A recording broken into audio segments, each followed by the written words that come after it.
9, 12, 10, 28, 2, 23. This is Deep State Radio. Hello and welcome to Deep State Radio. This is the mothership, the main podcast of all the podcasts that we do each week, in which we look at something big and important that's happening in the world. And we are very fortunate to have with us three of our close friends who are also smart observers from our usual roster of regulars for the past 10 years. We've got Ed Luce of the Financial Times. How are we doing, Ed? Very well, thank you, David. Excellent. From our Above Average Intelligence podcast, we've got our host on all things having to do with intelligence, Marc Polymeropoulos. How are you doing, Marc? I'm doing great. Thanks. Good to see you, David. And from all our best podcasts, because it's always our best when Kim Ghattas joins us, we've got joining us from Beirut, Lebanon, Kim Ghattas, author, commentator. How are you doing, Kim? I'm okay. Good to be here. Glad you are here. Clearly, we are here to talk about events that are occurring in Lebanon. Of course, yesterday we had a rather remarkable story concerning what is apparently Israeli detonation of thousands of pagers across Beirut that resulted in a number of deaths and a high number of injuries. Today we've had another wave of these. So the death toll is now approaching 30. The number of injured is now approaching 3,000. So this is kind of widespread, and it raises a number of questions, which I hope we can get to. One of which is, what is it like right now there? The second question is, what are the potential implications for the already tense situation on the northern border of Israel? And the third is, broader implications for the region, for perhaps the Israeli intelligence community, and beyond. So let me start with you, Kim. I've been watching some of your commentary as this has been happening. It has been excellent, as always. What's the mood there? What's the sense among people in a city where, frankly, random people are blowing up around everybody? Well, of course, they're not random in the sense that they were mostly Hezbollah operatives carrying these pagers, but they were blowing up in random places in the sense that you could be at the grocery store and somebody would have a pager next to you and blow up. And we saw some of that footage, grocery stores, offices, people's homes. So they are mostly in the hands of Hezbollah operatives, but this is a small country. People mingle, and they were, they are also, off duty or civilians, walking around doing their thing. I think they were mostly, administrative, political, some military operatives, but they were not combatants as much, as far as I can tell, because we did not hear about many of those explosions in the south of the country where they would have been deployed. So it sounds like it's mostly around Beirut and cities.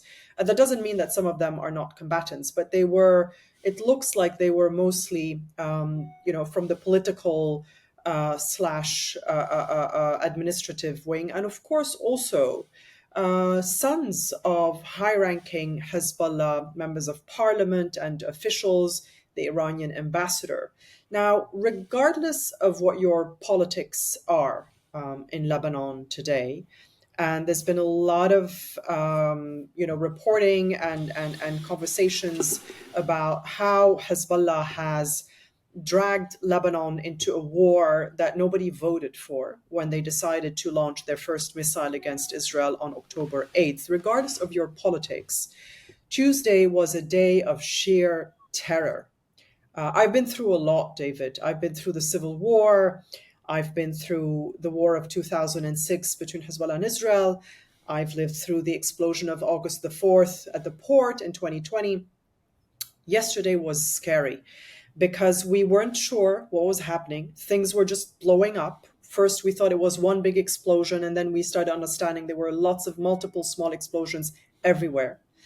And then people screaming, people running, sirens of ambulances wailing from about 3:30 in the afternoon till late at night. Hospitals completely overwhelmed.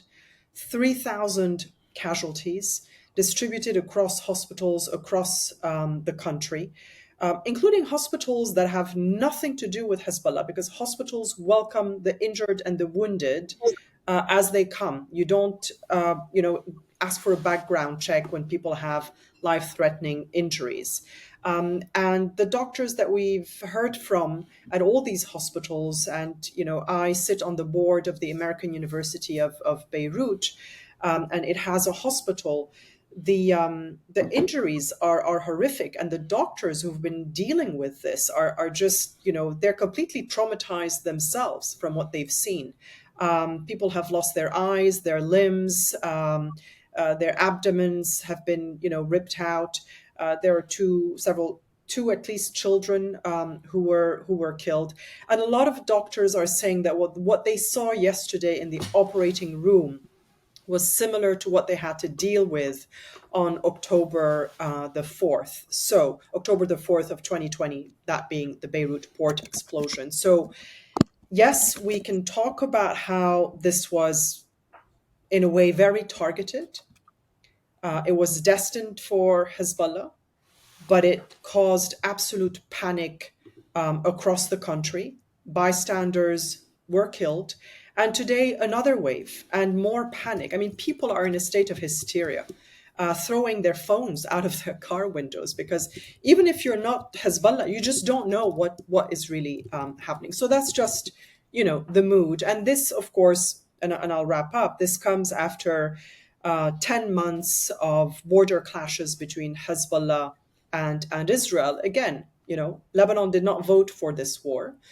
Hezbollah decided to provide a front of support for Hamas as of October 8th, and they climbed up a tree from which they can't seem to climb down now. And they have said again and again that they will not stop those border clashes with Israel until there's a ceasefire in Gaza. And that's a real conundrum, not just for Hezbollah, but for Lebanon.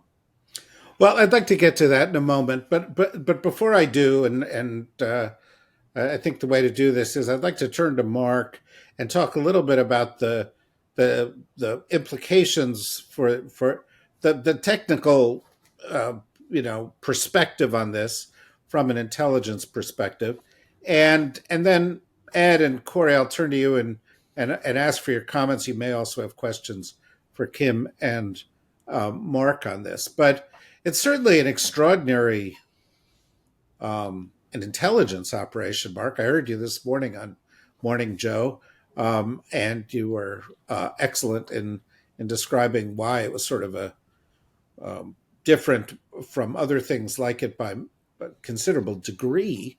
What do you think what do you think of the operation just from an intelligence perspective? So let me start with, I think it's important always to hear someone's perspective like Kim's. It's not a perspective, she's on the ground. And so there's always a human side to this. And so the way I'm going to describe this is a little more antiseptic, but it doesn't mean that I don't understand that there's always a human cost, regardless if we talk about, the degree of civilian casualties. There's always civilian casualties in war, and that's a terrible thing. But from the intelligence perspective, I ran covert action operations for the agency for a long time, a lot of them in the Middle East, a lot of them involving kinetic activity. And the scale and the scope of this was really what was extraordinary to me. This is again, it's a master class on covert action with the Israelis conducting a kinetic intelligence operation, again, in scale that none of us has ever really experienced. We go back to 1996 when the Israelis killed Yahya Ayash, the Hamas bomb maker. You go to, obviously, there are other targeted campaigns. These are high-value target strikes. These are, in essence, you call them decapitation strikes. This was more of an incapacitation strike, again, because of the absolute scale of this. And, again, as a former intelligence professional, to pull this off, in my mind, was something that was quite remarkable because of the Israelis' ability to get in the supply chain. So, again, there's one thing to target a single individual, but what they did was, they took advantage of Hezbollah's, understandingly, or noted fear of using cell phones and communication devices where they were susceptible to Israeli signals intelligence monitoring, and so Hezbollah moved to pagers. Or they, this is the old school stuff out of The Wire. I mean, it's, one of the great, police shows, if anyone ever saw that. And so the Israelis then saw this as an opportunity, in my mind, and they found out where Hezbollah was going to procure them from. Now, there's all these reports today that it was a company out of Taiwan. There was a subsidiary in Hungary. There's people who said there was a Mossad front it's in Sofia. So we're going to get to the forensics of this eventually. I always joke that, Ronan Bergman of the Times is going to break this. But that the Israelis, that they were able to do this and then, in fact, implant in several thousand devices actual explosives, and then an ability to in essence, remotely detonate this via a page. Just from that point of it is quite extraordinary. The part that I think is still an unknown is why now. Because you would always suggest that something like this is what you call operational preparation of the environment. That would be, you do this before a ground invasion. You do this before a concerted Israeli military action, where right now Hezbollah is reeling. There's going to be a massive counterintelligence investigation inside the group. They're going to tear each other up. People are terrified, as Kim noted. You basically have rendered their communications infrastructure useless, and there are hundreds, if not thousands, of members who are, taken off the battlefield. Now would be the time for an Israeli move, but that doesn't seem to be what is occurring. And so it goes to the notion: is this, somewhat designed to pressure Hezbollah, obviously to send a message that a wider war would be disastrous. There's the old Israeli kind of adage of escalate to de-escalate. But I still think that it remains unclear why they chose to do this. Now, there are some reports that there was a compromise in the operation and that they had to do this. I'm not sure if that's actually correct or not. It could be, but ultimately, you have this capability, this unique capability to undertake an unprecedented operation. The real question is, why do this? Why do this now? Because if they had chosen to actually move on the ground now, I'm not advocating this. I just try to explain what I think is the Israeli thinking. But this would be an ideal time to do that. It just doesn't seem like that's in the cards. Now, of course, today we woke up, as Kim noted, with additional explosions. Now you have what it appears to be the pagers were yesterday. Now you have the kind of their emergency communication system, the handheld radios. This is next order kind of planning. Again, with the idea that there is going to be some civilian casualties as well. But look, the group, I think, is rendered nearly inoperable right now. In terms of inability to communicate, and that is pretty extraordinary. The question is, what happens next? Okay, well, I think that is the question, Ed. One of the, there are two narratives on this. Mark spoke to both of them. One is that this is escalatory and reckless. The other is that it was so sort of precise in who it targeted that it was a way of striking without being escalatory. The big question, of course, is what comes next. I'm wondering what your thoughts are on that, and then I'll ask Kori hers. And obviously, if either of you have a question for Kim or for Mark, go ahead with that. I don't have deep thoughts on that. What I do, I'm for the next 7.5 weeks, whatever it is, until November 5th, monomaniacal. There's sort of one thing I'm focusing on is the U.S. presidential election, and having today, really, just as we started, seeing the Fed cut interest rates by 0.5 percentage point, that removes one great, or eases one great fear for Kamala Harris. It's like consumer sentiment will go up. And the great potential October surprise, the great sort of spoiler, has always been the Middle East for Kamala Harris's prospects. Everything else is going her way, all things being equal. I think she's likelier to win than Trump is right now, particularly after what the Fed did today. But the Middle East could screw that up. And it's always been my supposition that it's probably unnecessary, but that Donald Trump will be on the phone to Netanyahu, because they would both like Kamala Harris not to win.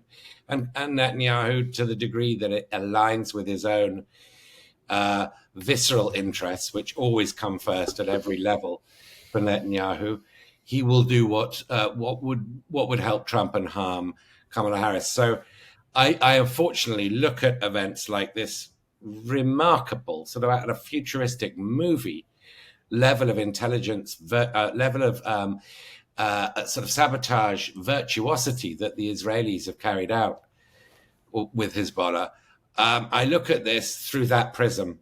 And therefore, what I really have is questions. Both for Kim and Marc have each done a brilliant job, I think, of summarizing where we are.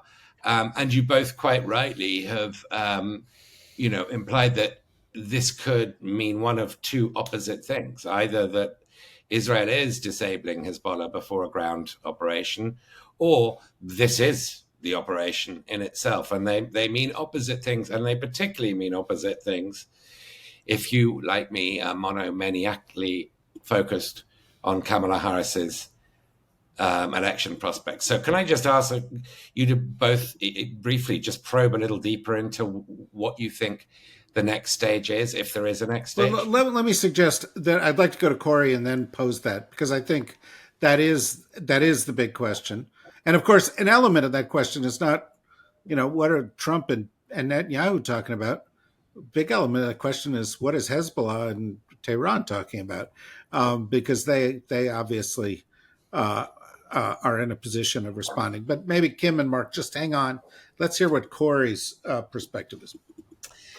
Thank you, David. And thank you especially, Kim and Marc, for sharing what you know about this with those of us less knowledgeable than you. I have a different kind of question for each of you. For Kim, I wonder, given how predatory and prominent Hezbollah has been in the politics of Lebanon, what do you think the destruction of so much of Hezbollah's leadership might do to the domestic politics within Lebanon? Does this create the possibility for marginalization of Hezbollah from the politics of Lebanon, or will it strengthen them in communities that are suffering as a result of the Israeli attack? And Marc, my question for you is, I'd be surprised. The logic of your argument is ironclad, that this should be the opening of a bigger campaign. But it looks to me like the Israeli military pretty much has its hands full with what it's doing already. Do you really believe they have the bandwidth to surge and open another front? And then a second question, if I may, Marc, for you. Kim mentioned that average people are throwing their phones out the windows of their car because it might not be safe.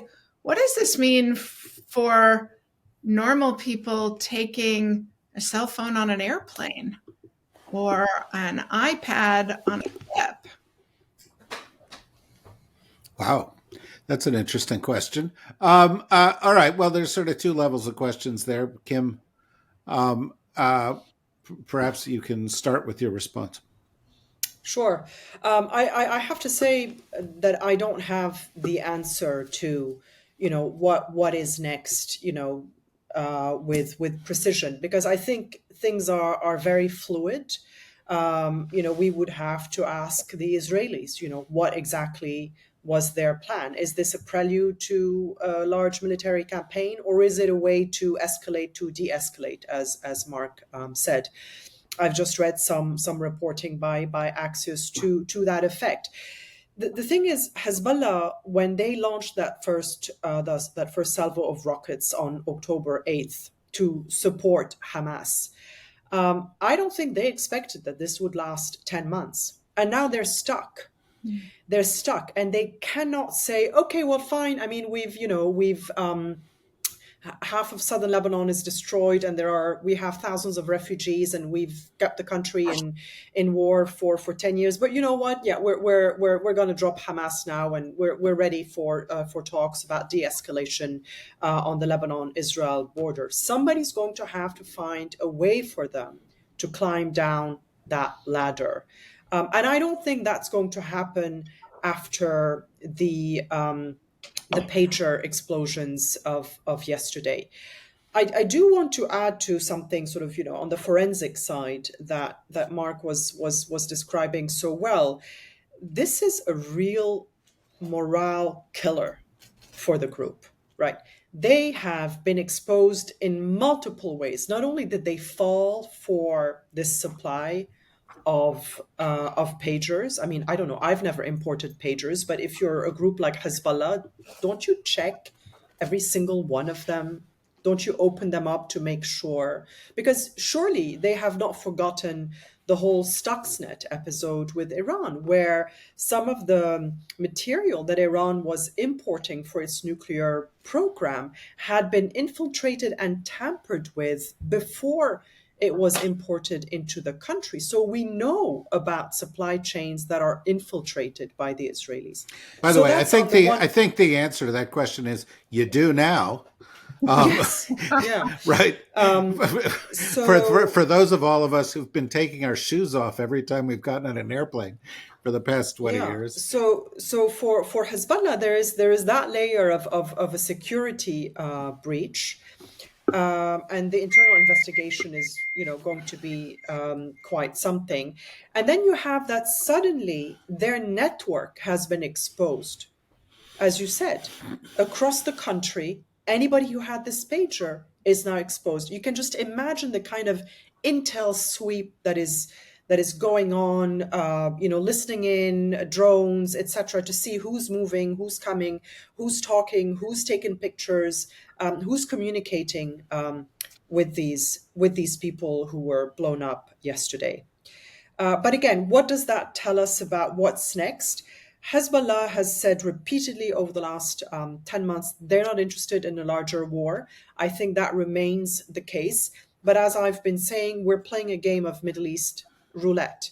The more the Israelis push and push and push, based on the assumption that Iran and Hezbollah don't want a war, the more they risk igniting that war. At one point, they will push too far. But we've heard from some Hezbollah members already, and we'll hear from Hassan Nasrallah, the Secretary General of Hezbollah tomorrow, that we have time to decide what our retaliation will be. And we've seen the types of retaliation a few weeks ago, and in April. It's choreographed, it's telegraphed. Kori, when it comes to what this does to how Hezbollah is seen domestically, people are very conflicted, because you have to remember that, Hezbollah is held responsible for a lot of the corruption in the country, for taking the country to war several times. A lot of people blame it for upholding what we call here, the corrupt mafia militia establishment, former warlords and Hezbollah and the bankers all colluding to keep this country sinking into an economic crisis linked to the Beirut port explosion in 2020. But there is something about the Palestinian cause that still speaks to a lot of people. And so you'll have those who are really against Hezbollah. There's no way ever that they could say anything supportive of them. You have some who don't like the group at all, blame them for everything that's gone wrong in this country, and yet will say, but you know, who else is going to stand up for the Palestinians? And then you have those who say, they've done all this against Lebanon. They're taking us to war. They're corrupt like everybody else. Now we're stuck in a war with Israel. But come on, Israel is blowing pagers up all over our country. People feel this like a personal violation. So it's not black and white. People feel that they have been attacked in their own country by an outside force with which Lebanon is still, technically at war. So these are very complicated um, lines to navigate. But I'll sum it up by saying Hezbollah's in a tough spot. No question about it. Mark, I'd love to hear your answer to the question. And to complicate it somewhat, Hezbollah is not Hamas. Hezbollah has, for example, precision missile capabilities that could, take out Tel Aviv airport. I mean, it's a potentially much bigger escalation that we're talking about here. And so, as you offer your answer, perhaps you could address that as well. Sure. So I think there's a couple of things I want to address. I think we have to look a lot at Israeli behavior in terms of what the Israeli military and intelligence establishment and the Israeli public felt after October 7th. And that was the notion that Israel lost that sense of deterrence. For a long time, Israel was feared in the Arab world. I'll just give you a story, David. I love stories. As I was sitting waving across to Kim, I was in Damascus in 2006, and I remember I went to the Libyan National Day. This is after we restored relations with Libya, and the Libyan ambassador came up to me and he said, "I'm glad someone from the U.S. Embassy's here because we have a couple guests who are actually reassured that you are here." And I said, "Well, I'm curious, of course." I said, "Who's here?" They said, "Well, it's Khalid Mishal and Ahmed Jibril." Khalid Mishal, of course, one of the members of clearly the leadership of Hamas now, and Ahmed Jibril of the PFLP-GC, a notorious terrorist. And I smiled and I laughed and I said to the Libyan ambassador, I said, "That's pretty funny." He said, "No, actually, we're serious." Because there was that notion of fear. And so what is the Israeli decision makers, what they want to do is restore that. And I'm going to get to a point here. Because what you've seen, over the last 2 days is, the first day of the operation with the pagers, again, kind of extraordinary scope. But today, you now have these, emergency communication devices. And one of the things I've been thinking about is Israel going to push it too far to push Hezbollah to the point of humiliation where they're going to feel compelled to do something? I think the Israeli decision makers, and Kim, you noted the Axios report from Barak Raviv. I talked to someone else recently. They kind of confirmed this. I mean, one of the things the Israelis want to do is actually separate Gaza from Lebanon. So they want to push Hezbollah to actually, to in essence stand down while keeping keeping Gaza separate, and that's not something Hezbollah has wanted to do. But has Israel pushed so hard and humiliated Nasrallah and the group and the rank and file so much that Lebanon will feel Hezbollah will feel compelled to respond? Again, this is the notion of Israel trying to restore that kind of deterrent capability. So I kind of throw that out there. The question from Kori is the Israeli military have bandwidth now? I mean, again, I'm going to talk antiseptically now, but they're pretty much finished in Gaza. And that's just from everyone I talk in the Israeli national security establishment. But the IDF is exhausted. It's been 10 kind of long months. And there is a question, despite Gallant and others who have been pushing for a Lebanon campaign. Does Israel have the bandwidth? Can they actually call up another several 100,000 reserves, which would have a very deleterious effect on the Israeli economy? For a Lebanon campaign. And the answer is, we don't really know that. At the same time, you have an Israeli public who is kind of apoplectic at the government. That's 60,000 of their citizens can't return home in the north, and in fact, the Israeli cabinet, I think it was yesterday, stated that was now a goal of the war was to return everyone back. They had made these promises to get everyone back to school by September. So there is a political pressure on Israel to take care of this in some fashion. But I'll go back to kind of my old job as an intelligence officer, and it depends. What's going to happen? I'm not sure. If we had asked this question without the events of today, just talking about the pager operation, it's different than today, where the escalation, is compounded. So we'll see. The last point on the question of cell phones, Kori, look, your cell phone's not going to blow up. The Israelis tinkered, they got into the supply chain. There are these notions or these things in the press about, having some kind of remote ability to heat up a lithium battery and blow it up. I don't think that's accurate. And so, for the rank and file, carrying your cell phone around, I don't think you have to be concerned about that. That said, communication practices, cell phones it's a moving GPS device. Intelligence services have an ability to, with your phone, if it's off, to turn it on and listen to what you're doing. So I suppose it's in my old world, it's a good reminder that the cell phone has some incredible vulnerabilities, but I don't think you should worry about your own cell phone. And again, this is why we have TSA, and you go through all the stuff you do getting onto a plane. It's because and I think on the forensics of this, I don't think we're going to see these cell phones having passed through necessarily airport security checkpoints. The Israelis got them in some fashion in bulk, and so the forensics will decide that. David, I want to add something on just on a tangent here, which I've been thinking about since these pagers exploded yesterday. If Israel has the ability to pull off something this big, like Mark said, this isn't just one phone blowing up. This is, hundreds of pagers in the hands of Hezbollah operatives across the country, infiltrating the supply chain, making sure they get to destination, detonating them from a distance. I don't know how you do that, but this is, I agree with Mark. You have the forensic side, analytical side, and you have the human side. And on the forensic side, yes, this is quite the operation. If they can do something so precise and so targeted, why the massive bombing campaign in Gaza? Really, if you can take out operatives like this, do you need to flatten, so much of Gaza? That's a question that I think people really should be asking the Israelis.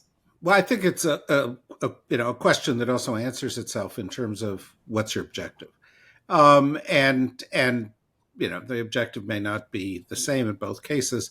In fact, it's certainly not. We'll perhaps come back to that. I do want to get now to Ed and to Kori with a question for each of you. Ed, you say you're monomaniacally focused on the campaign. You've become completely American, narcissistic. The rest of the world ceases to exist for you. But let me. He wants to chat after the program, so he still cares about the rest of the world. Well, he may be calling you to say, "What do you think of America?" But do I patch in these trousers? Well, we'll get. Yeah. Okay. But let me raise another dimension of this, because it's already sort of bubbled up. I'm under no illusion about how important foreign policy is in this campaign, unless there is some unforeseen disaster. But an hour ago, Alexandria Ocasio-Cortez put out a statement saying the indiscriminate attacks on people is a war crime, and that we need to look at this from the point of view of a war crime. And there is this tension that's working within the Democratic Party between supporting Israel and supporting international law or whatever. There's a progressive centrist tension. And for Kamala Harris, I think it's been one of the big issues for her in a foreign policy sense, because the question is how much daylight is there between her and Joe Biden? But the question is, in the next couple of days, she's going to be asked, what do you think of this? And, if she comes down too far on one side or the other, it could have political ramifications. Or am I reading too much into this and actually nobody is going to care? I mean, in a close election with swing states, as we keep reminding ourselves, and a few thousand votes here and there, particularly in Michigan, it could be very significant. I think, though, that the tension there that, AOC really personifies, because she's been supportive of Kamala Harris and has been attacked by the left, particularly those who are focused on Gaza, for being supportive of Kamala. But I think the tension, most of the internal Democratic Party tension, faded when Biden stepped down and Kamala stepped up, and she's been given the benefit of the doubt. Tonally, she is different to Biden. People know that she doesn't see Israel as Golda Meir. She wouldn't say something like, Bibi, I love you, but we disagree. She would just say, we disagree. So they, I think, are prepared to, as I say, give her a lot more latitude for the next 8 weeks before that internal battle resumes, which it will undoubtedly resume. And I suspect it will make up for lost time if Kamala Harris wins, because there will be no consequences electorally for getting back onto that debate. I guess the next question is would she be different to Biden on this question? And I don't think anybody knows the answer to that, because the dilemmas would be just as great. But I don't think that she could be worse, because Biden has been awful on this question. He has again and again blinked, and Netanyahu has got the better of him, outstared him, played American politics domestically to undermine him. He humiliated Chuck Schumer. Chuck Schumer said this is the end of the line. First time, that he's ever spoken out against Israel, against a sitting Israeli prime minister in late March, essentially calling for Netanyahu to go. And Netanyahu, 2 months later, was speaking to Congress at Schumer's invitation. Talk about domesticating a critic. Schumer was outplayed by Netanyahu, and Biden is serially outplayed by Netanyahu. And the expectation that now that he's no longer the nominee that we've had since late July, that he can be tougher on this question and focus purely on the foreign policy, U.S. national interest, and not the electoral dimension, that's been belied. Biden has not changed at all or improved his game on this question. So it's a great question to which I don't know the answer. Well, let me answer your question. Would she be different from Biden? The answer is somewhat. Does that help?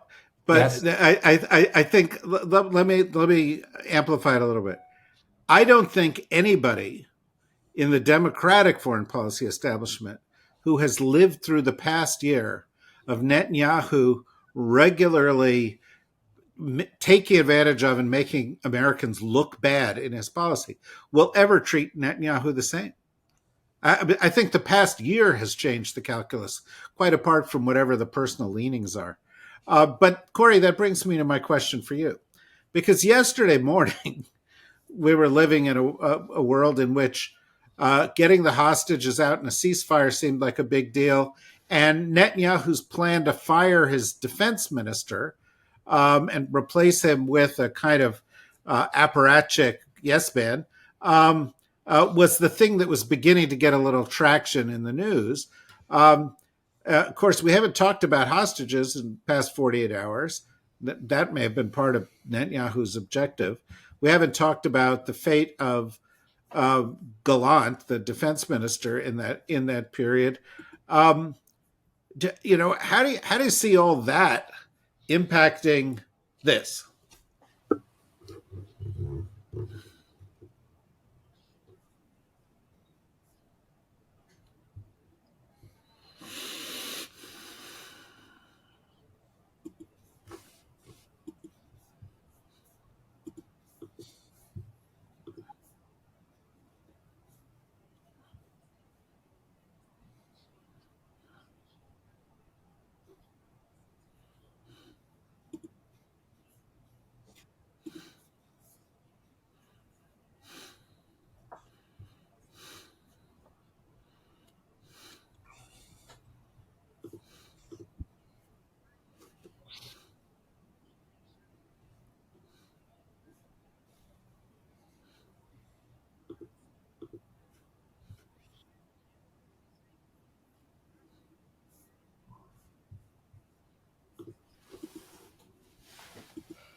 Okay, so we've got 4 minutes left. I'm going to go to each of you with a 1 question and a minute answer if we can.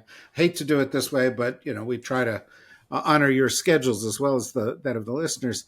Kim, I kind of got to go back to Kori's question about Lebanese politics. Does this change the equation? You talked about the sort of division, the mixed feelings among the people of Lebanon. Does this do what some of these things do in the United States, where it makes you feel what you felt before, only more so? Yes, that's a good way of putting it. Yes, except for that tranche of people who were very vocally anti-Hezbollah until October 8th, and then, although they don't necessarily support Hezbollah domestically, politically feel they need to sort of show allegiance to the Palestinian cause, and Hezbollah says that it supports the Palestinian cause, so they're in that group of left-leaning people. But yes, a lot of people in Lebanon will continue to feel what they felt before, just more of it.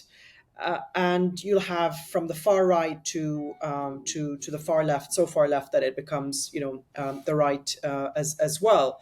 But what we have to remember are that the domestic politics in Lebanon are also stuck, in the sense that Hezbollah's put a veto on the the presidential election, the cabinet formation. They have a veto over everything, because they're also armed to the teeth, to the extent that nobody in Lebanon is going to take them on.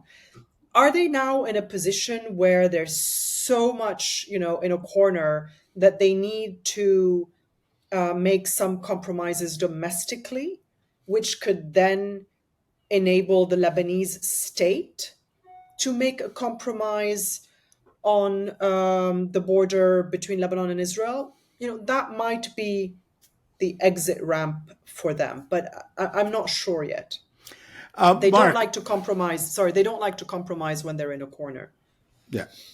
Mark, one thing that strikes me, and it may have been something you said this morning on Morning Joe that triggered it in my mind, but we're 2.5 weeks away from the anniversary of the biggest intelligence failure in Israeli history.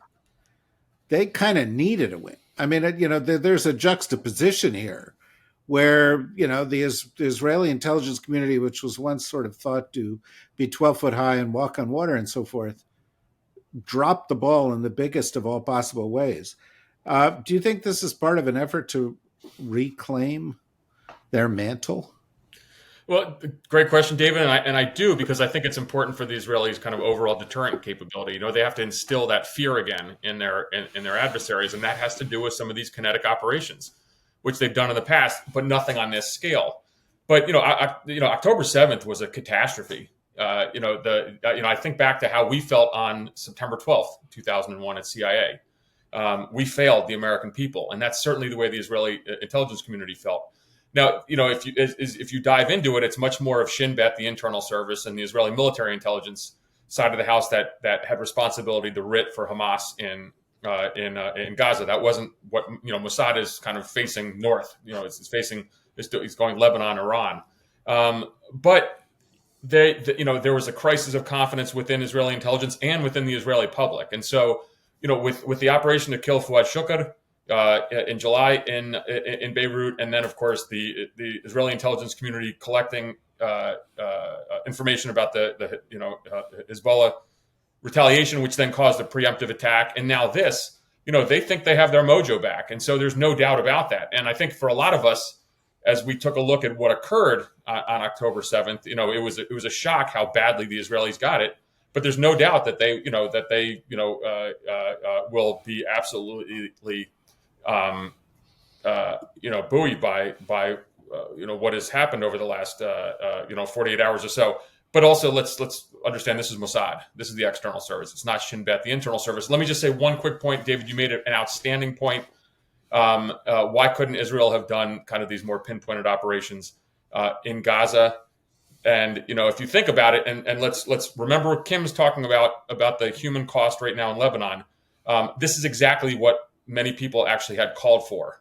The civilian casualties would have been dramatically less if they had did something like what happened in the last 48 hours. I think that's a very fair point to raise. Yeah, Kim raised that question. She deserves credit for it. I don't.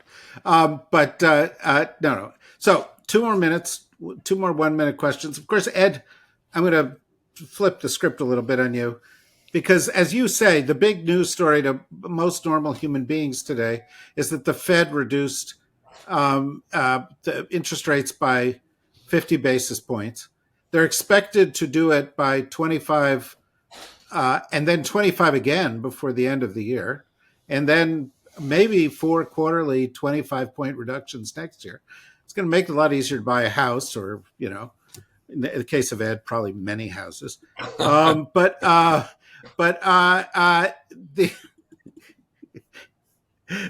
it's true. It's true. Downton Abbey we're going to take it off the market. Yeah, no. Yeah. Yeah, Luce Abbey. But the immediate reaction you got from MAGA, Tommy Tuberville, America's stupidest senator, I don't if anybody wants to disagree with me on that, has already come out and said, this is political and it's terrible and it's awful that, the economy is in such terrible shape and the Fed is in the bag for Kamala Harris. I'm just wondering, this is really good news for her, but the reason it is it's really good news for people, right? American average people. It's exceptionally good news. Although most Americans have fixed rate mortgages, a large minority have floating rates, so they'll get an immediate hit. First-time buyers will get a newfound confidence. People with credit card debt, auto loans. It's immediately eases your financial situation. It's way more dramatic than inflation falling, 0.5 percentage point, because everybody has debt and everybody sees the cost of their debt real time and appreciates its reduction. So if there was one single thing that could have really boosted consumer sentiment, that was it. We've had it already.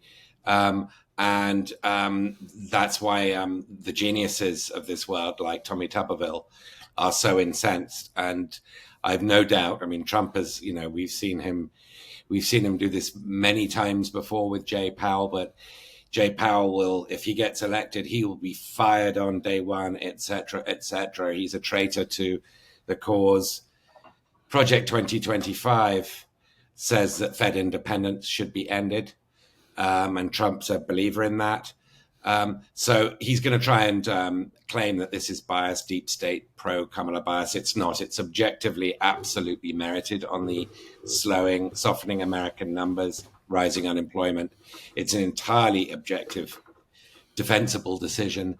And I don't think Trump's political complaining will even fractionally subtract from the benefit to Kamala Harris that this move. Well, and wait till Kamala Harris makes Taylor Swift the next head of the Fed. He should certainly have a voting position on the board. No question about that. Yeah. Kori, I will also throw you a curveball for the last 60 seconds. I was downtown today, and there were all these big black Suburbans, and I thought, oh my God, UNGA is happening. Everybody's in town now, and then they're going to go to New York, and then they're going to come back here. And I know that, meetings are going to take place here with all sorts of leaders, Zelensky and so forth.